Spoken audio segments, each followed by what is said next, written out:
Terima kasih Anda masih bersama kami di Sindo Today bersama Senat Arman dan Sabrina Hasila. Pemirsa, sebuah mobil yang membawa satu keluarga tertimpa kontainer di Kabupaten Pangkep, Sulawesi Selatan. Ya, akibatnya 3 orang tewas, 2 lainnya selamat.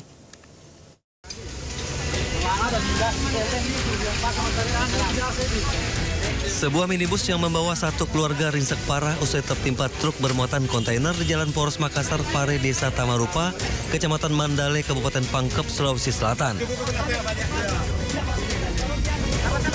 Proses evakuasi berlangsung dramatis, lantaran kelima korban terjepit badan mobil yang tertimpa kontainer.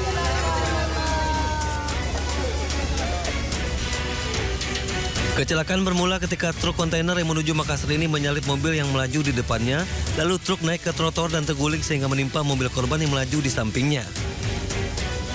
Akibat kejadian ini, 3 orang meninggal dunia yang merupakan seorang ayah serta 2 anaknya yang berusia 7 tahun dan 5 tahun. Sementara seorang ibu dan bayinya selamat. Kelima korban dibawa ke Puskesmas Mandale.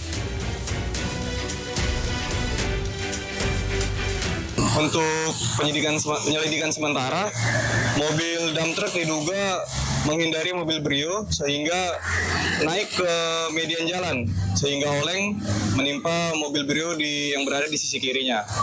Untuk korban sendiri di mobil Brio ada 5 orang. Pengemudi truk telah diamankan dan polisi masih menyelidiki penyebab pasti kecelakaan. Akibat kecelakaan, arus lalu lintas sempat mengalami kemacetan sejauh 1,5 km. Dari Kabupaten Pangkep, Sulawesi Selatan, Udin Syahrudin, iNews melaporkan.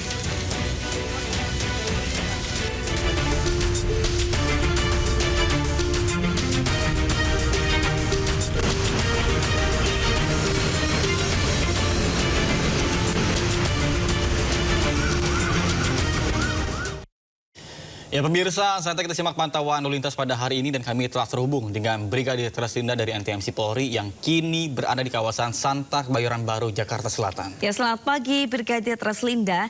Bagaimana pantauan arus lalu lintas dari tempat Anda melapor? Ya baik, terima kasih rekan saya Nata, Arman dan juga Sabrina di studio. Pemirsa, aktivitas pagi di kawasan Santa ini cukup ramai dengan aktivitas masyarakat, baik itu arus lalu lintas dari arah Wijaya yang akan berbelok arah mengarah ke arah Blok M maupun mengarah ke arah Tendian. Sampai saat ini dalam keadaan ramai dan lancar, di mana antrian kendaraan ini mencapai 150 meter di belakang traffic light dengan dominasi kendaraan roda 2 seperti yang terlihat pada gambar, di mana memang dengan aktivitas yang cukup ramai pada pagi hari ini sehingga seperti inilah kondisi antrian pada traffic light di kawasan ini. Kemudian untuk arus lalu lintas dari arah Blok E maupun Blok S yang akan mengarah ke arah Tendian dan juga Mampang sampai saat ini dalam keadaan ramai dan lancar dengan aktivitas masyarakat. Kami harapkan Anda yang mengarah dari arah Tendian yang akan berbelok arah ke arah Wijaya dapat memberi lajur sebelah kiri untuk kendaraan yang akan berbelok arah. Hal ini untuk mengurai terjadinya perlambatan kecepatan kendaraan di kawasan ini.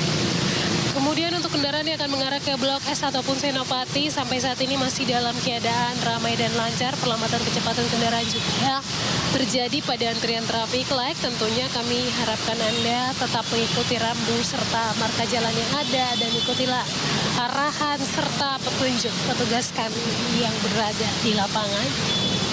Kami juga menginformasikan data RSMS Korlantas Polri dalam kurun waktu 1x24 jam terjadi 171 kasus laka lantas dengan korban meninggal dunia sebanyak 13 orang, luka berat 11 orang, dan korban luka ringan sebanyak 111 orang.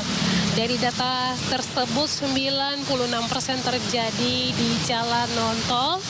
Untuk itu kami harapkan bagi para pengguna jalan yang menggunakan jalur arteri untuk dapat mengutamakan keselamatan di jalan. Mengingat juga kawasan ini juga termasuk jalur arteri yang terdapat banyak persimpangan dan serta pertemuan kendaraan. Tentunya kami harapkan Anda untuk selalu berhati-hati dengan mengutamakan keselamatan di jalan sebagai kebutuhan. Bagi Anda yang akan mengupdate informasi-informasi seputar arus lalu lintas terkini. Kami siap layani di 15669.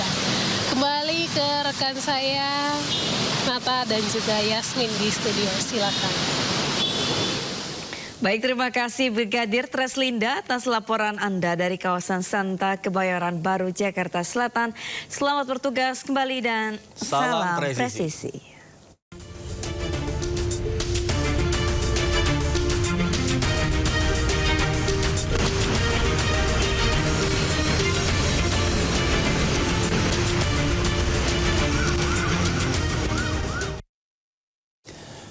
Pemirsa, informasi lainnya, Komisi Pemberantasan Korupsi menangkap mantan pejabat Bea Cukai saat operasi tangkap tangan di Jakarta dan di Lampung. Ya, dari OTT tersebut KPK menyita uang tunai dan emas sekitar 3 kilogram.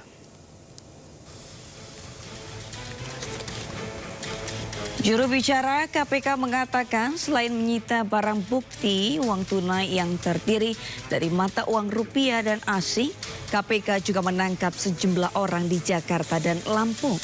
Salah satunya mantan Direktur Penyidikan dan Penindakan Bea Cukai atau setara Eselon II. Penangkapan terkait dugaan korupsi impor.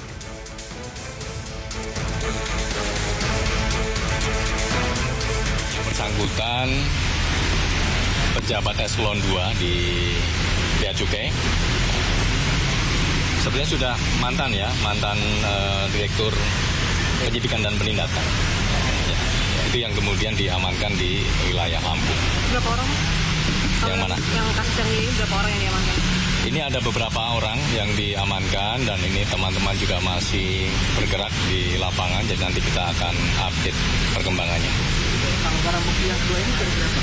Barang bukti, untuk barang bukti ada uang tunai baik rupiah maupun mata uang asing dan juga logam mulia untuk uang senilai miliaran rupiah. Kemudian logam mulia itu ada mungkin sekitar 3 kilogram emas. Soal importasi ini terkait importasi apa? Ya, terkait dengan beberapa barang yang masuk ke Indonesia begitu ya. Ya, pemirsa, selain di Jakarta dan Lampung, Komisi Pemberantasan Korupsi juga menggelar operasi tangkap tangan di kantor pelayanan pajak Madya Banjarmasin, Kalimantan Selatan. Pihak kantor pelayanan pajak Pratama Banjarmasin di kawasan Lampung, Mangkurat, membenarkan adanya pejabat yang diamankan KPK untuk keperluan pemeriksaan lebih lanjut. Sementara PLT Kabid P2 Humas Kanwil, DJP Kalselteng, Tri Wibowo menyatakan bahwa otoritas pajak menghormati langkah-langkah yang diambil oleh para penegak hukum dan akan bersikap kooperatif dalam menindaklanjuti temuan KPK sesuai dengan ketentuan yang berlaku.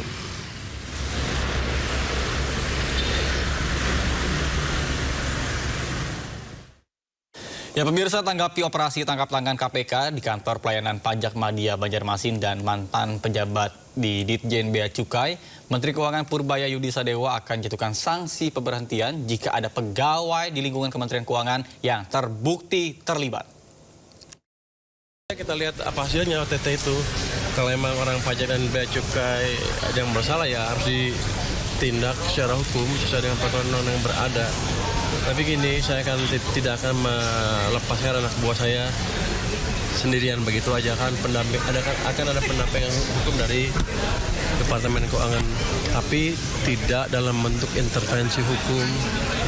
Itu kira-kira. Kita temenin aja sampai prosesnya selesai.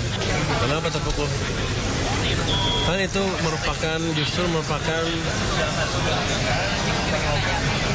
titik masuk untuk memperbaiki pajak dan bea cukai sekaligus.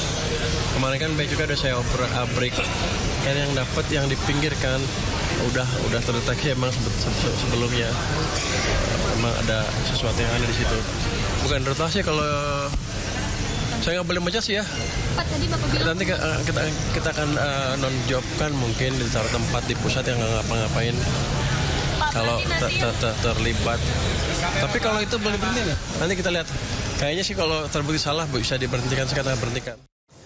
Ya pemirsa, Kejaksaan Agung telah deteksi keberadaan tersangka tata kelola minyak mentah Riza Khalid. Ya, Kapus Penkum Kejagung menyebut buronan Riza Khalid berada di kawasan Asia Tenggara.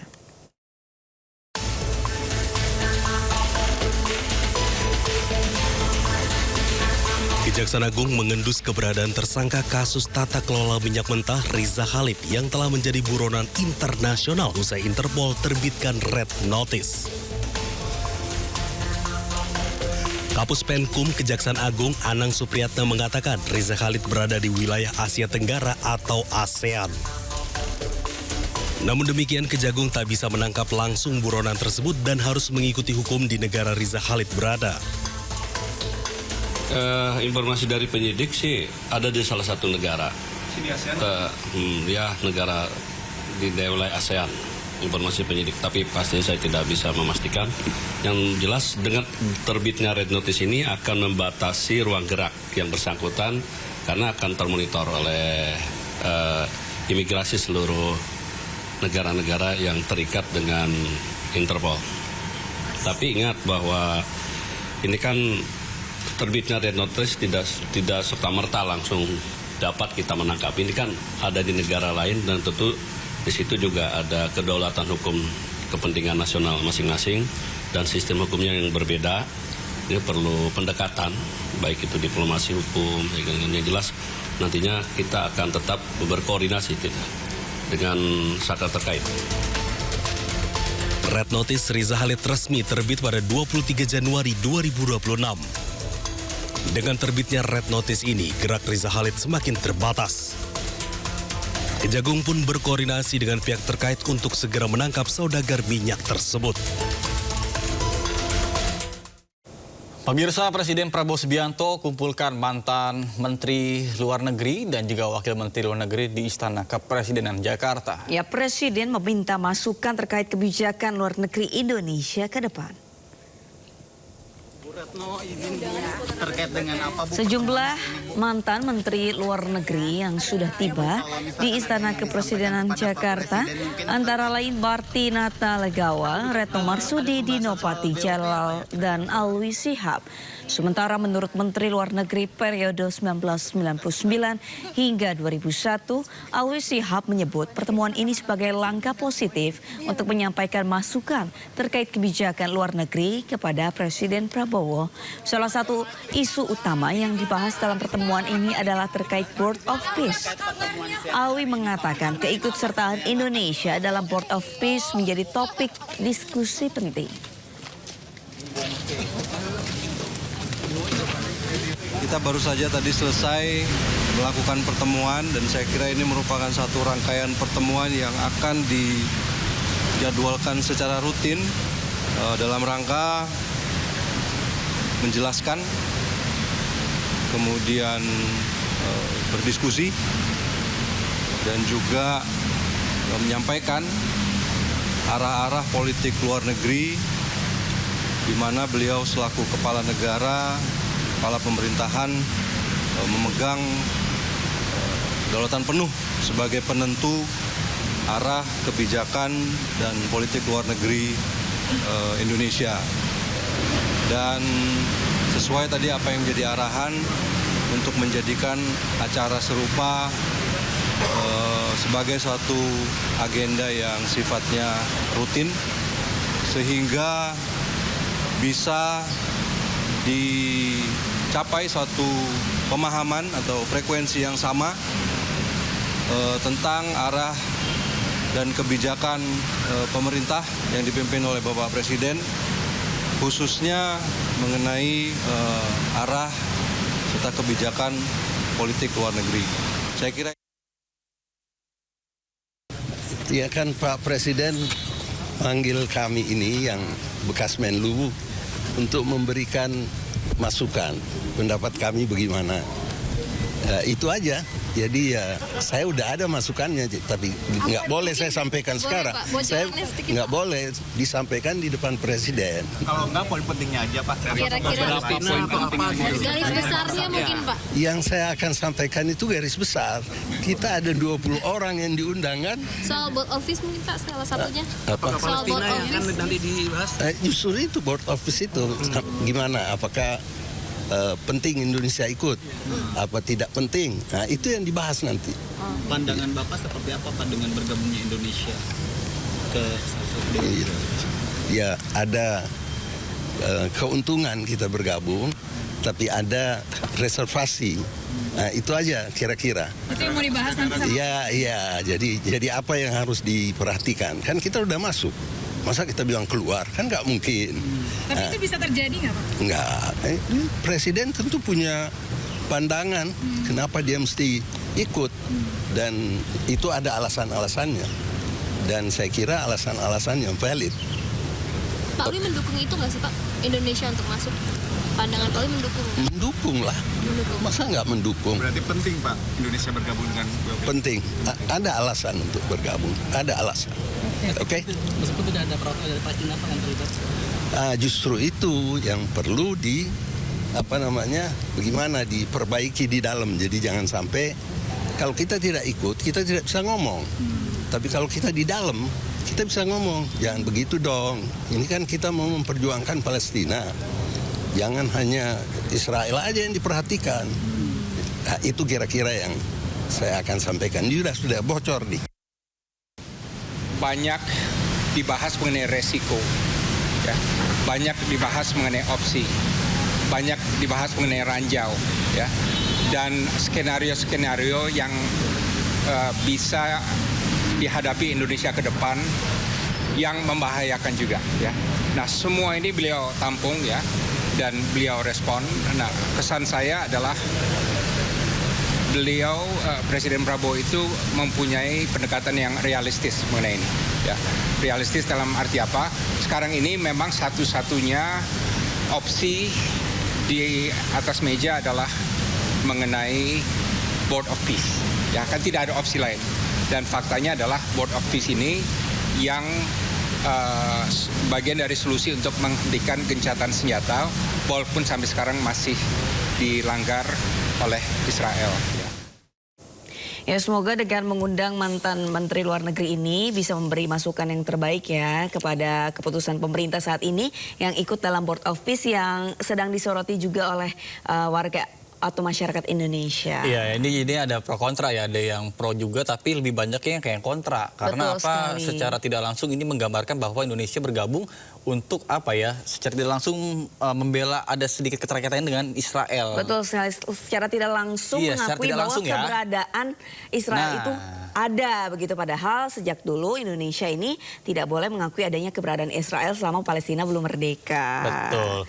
Ya, pemirsa, sebelumnya pada Selasa kemarin, Presiden Prabowo Subianto juga mengundang sejumlah ormas Islam ke Istana Kepresidenan Jakarta. Ya, usai pertemuan 16 ormas Islam setuju Indonesia bergabung dalam Board of Peace untuk membantu Palestina.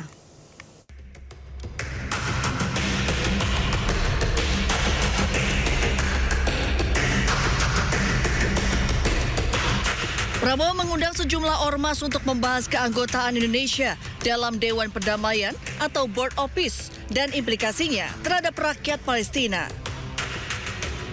Beberapa perwakilan ormas yang diundang diantaranya Pengurus Pusat Muhammadiyah, Pengurus Besar Nahdlatul Ulama, Majelis Ulama Indonesia, dan DPP Hidayatullah. Ketua Umum PBNU Yahya Kholilistakuf atau Gus Yahya menyebut mendapatkan sejumlah penjelasan dari Presiden terkait upaya membantu Palestina. Gus Yahya juga menyebut sebanyak 16 ormas Islam bersama sejumlah pimpinan pondok pesantren menyatakan sepakat mendukung langkah strategis pemerintah memperjuangkan rakyat Gaza. Agar Indonesia ini bisa secara lebih konkret, lebih progresif dan mengejar hasil yang lebih nyata berdampak untuk menolong Palestina, termasuk dengan mengikuti atau berpartisipasi di dalam inisiatif yang dibuat oleh Amerika, yaitu Board of Peace ini. Sementara Menteri Luar Negeri Sugiono menjawab kemungkinan Indonesia keluar dari Board of Peace jika sudah tidak sejalan dengan target yang ingin dicapai Indonesia dari kondisi di Palestina. Ya, kalau memang tidak sesuai dengan apa yang kita inginkan, pertama situasi damai di Gaza sekarang pada khususnya, kemudian situasi damai di Palestina pada umumnya, dan akhirnya nanti adalah kemerdekaan dan kedaulatan Palestina. Dan saya kira itu trajektori yang kita ingin capai, yang kita lihat. Saya kira koridor-koridornya ada di situ. Board of Peace atau Dewan Perdamaian di Gaza digagas Presiden Amerika Serikat Donald Trump.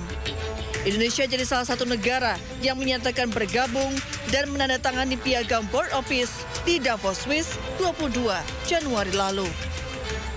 Tim Liputan iNews melaporkan. Pemirsa, Menteri Keuangan Republik Indonesia Purbayudi Sadewa sebut anggaran untuk iuran Dewan Perdamaian untuk Gaza atau Board of Peace yang mencapai 1 miliar dolar Amerika Serikat atau sekitar 17 triliun rupiah akan diambil dari anggaran Kementerian Pertahanan Republik Indonesia. Ya, namun bila ternyata anggaran yang dibutuhkan lebih besar, maka Purbaya akan peluang realokasi anggaran. Nanti kita lihat, kalau nggak cukup yang pasti kita reorientasi kan. Yang penting adalah kita akan menjaga anggarannya tetap prudent. Tapi dengan angka 16 triliun itu berarti tetap anggaran APBN aman ya Pak? Aman. Masih ada space yang masih dipakai. Sebagian ada anggaran cadangan untuk kegiatan tertentu, di situ bisa dimasukin. Pemirsa, Ketua KPK 2011-2015 Abraham Samad mengaku pemanggilannya ke istana oleh Presiden Prabowo Subianto bukanlah bentuk pembungkaman. Ya, sementara staf khusus Kepala Staf Kepresidenan Sadam Al-Jihad menyatakan pemerintah membuka ruang publik seluas-luasnya bagi warga negara dalam memberikan masukan dan kritik untuk kemajuan bangsa. Dan berikut dialog secara eksklusif dalam program The Prime Show yang dipandu rekan Diandra Mukni. Anda setuju, Bang Abraham, kemarin pertemuan seperti apa? Terbukakah semua bisa bicara? Iya, terbuka dan serius. Saking seriusnya kita tidak makan malam. 5 jam ya Bang ya? 5 jam nggak makan malam. Saking serius, saya ingin menggambarkan itu sehingga Pak Prabowo menyatakan bahwa kita akan lanjutkan. Itu yang pertama. Kemudian yang kedua, saya ingin menggarisbawahi bahwa jangan ditafsirkan bahwa pertemuan itu mengundang tokoh-tokoh kritis itu adalah salah satu bentuk pembungkaman. Karena saya yakin orang-orang seperti saya tidak akan mungkin bisa dibungkam. Kira-kira itu yang ingin saya sampaikan. Ya, pemirsa, mantan Ketua KPK Abraham Samad menegaskan penegakan hukum di Indonesia harus segera dibenahi. Ya, menurutnya indeks persepsi korupsi Indonesia masih memprihatinkan dan berdampak langsung pada kepastian dunia usaha.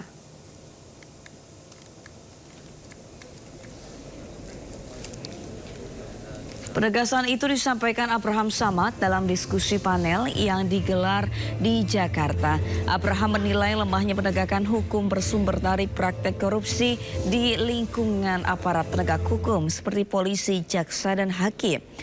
Senada dengan itu, dosen hukum Universitas Andalas, Ferry Amsari menyebut kondisi penegakan hukum saat ini sudah menyimpang dari prosedur. Ferry mencontohkan praktik persidangan hingga dini hari yang dinilai merugikan terdakwa dan penasihat hukum serta menciderai prinsip keadilan. IPK kita masih rendah, maka kita harus merubah strategi pemberantasan korupsi kita. Kita harus fokus kepada area-area tertentu. Oleh karena itu kalau Anda lihat apa yang diamanahkan oleh United Nations Convention Against Corruption, itu dia mensyaratkan kalau IPK mau cepat naik secara drastis, maka harus menyentuh yang namanya judicial corruption. Selain judicial corruption, ada 4 lagi. Foreign bribery, kemudian trading influence, kemudian illicit enrichment, dan yang keempat commercial bribery. Itu yang diamanahkan. Ada beberapa contoh, jadi yang saya presentasikan itu hasil penelitian, yaitu hipotesa belum selesai ya. Yang kita lihat itu tidak profesional. Misalnya ada perkara persidangan sampai jam 2 malam. Itu apa-apaan, itu hak terdakwa untuk dilindungi. Dalam studi ya, batas waktu profesional itu jam 9 pagi hingga jam 5 sore. Nah, Indonesia mengabaikan prinsip itu hingga jam 2 malam. Bagaimana orang akan fokus membela dirinya kalau sebuah perkara ditangani sampai jam 2 malam?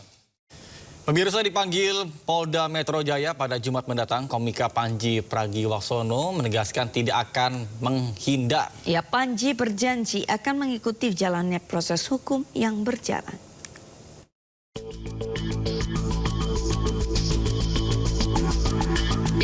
Jadi terlapor atas tayangan mensrea, Komika Panji Pragiwaksono menegaskan dirinya tidak akan menghindari panggilan Polda Metro Jaya. Panji berjanji akan mengikuti jalannya proses hukum yang berjalan. Panji dijadwalkan dipanggil pada Jumat 6 Februari 2026 untuk dimintai klarifikasi terkait materi tayangan stand-up komedi bertajuk Mensrea. Saya akan jalanin prosesnya saja, saya tidak akan menghindar ajakan untuk berdialog, saya tidak akan menghindar panggilan. Ketika saya dibutuhkan untuk hadir, tentu saya akan hadir. Dan itulah alasan kenapa saya datang ke sini juga. Sisanya, saya ngikutin prosesnya aja. Apapun yang terjadi di ujung, saya percaya itu untuk kebaikan, insya Allah. Sebelumnya Komika Panji telah mendatangi kantor MUI untuk bersilaturahmi dan berdialog mengenai tayangan Mensrea. Panji yakin dari karyanya yang bertujuan hanya untuk hiburan akan berakhir baik. Tim Liputan iNews melaporkan. Pemirsa, Polda Metro Jaya mengirimkan undangan panggilan klarifikasi terhadap Komika Panji Pragiwaksono atas 5 laporan polisi dan 1 pengaduan atas tayangan Mensrea. Ya, surat panggilan sudah dikirim kepada Panji untuk hadir pada Jumat mendatang. Saudara PP diminta untuk diundang untuk hadir klarifikasi pada hari Jumat tanggal 6 Januari 2026 pukul 10.00 WIB. Undangan klarifikasi atas 5 laporan polisi yang ada. Jadi, untuk proses, ini kan undangan klarifikasi, karena yang dilaporkan adalah objek yang sama, sehingga penyidik berpikir untuk penghematan waktu dipanggil secara satu waktu dalam 5.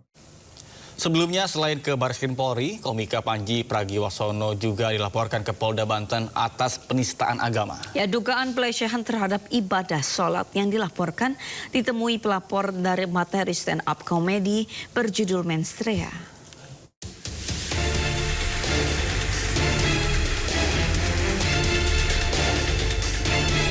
Komika Panji Pragiwaksono dilaporkan ke Polda Banten atas kasus penistaan agama.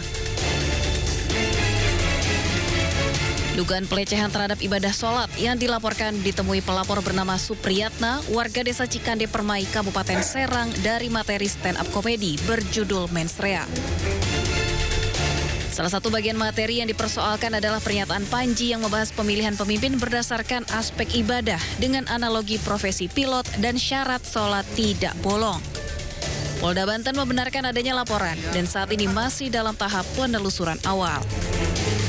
Yaitu merasa ada pencemaran di sana terkait mungkin tentang agama atau mungkin pribadi. Tapi kita lihatlah ya persesuaian dengan case-case yang lain. Menurut kuasa hukum pelapor, kliennya merasa tersinggung sebagai umat muslim karena materi tersebut dinilai telah melecehkan ibadah sholat. Dalam laporan, pelapor menyertakan bukti berupa tangkapan layar unggahan Instagram Panji dan cuplikan tayangan Mensrea. Dari Serang, Banten, Mahesa Apriandi, iNews melaporkan. Seorang anak kelas 4 SD mengakhiri hidupnya di Nusa Tenggara Timur akibat tidak mampu membeli buku dan pena. Informasi selengkapnya usai jeda, tetaplah di Sindo Today.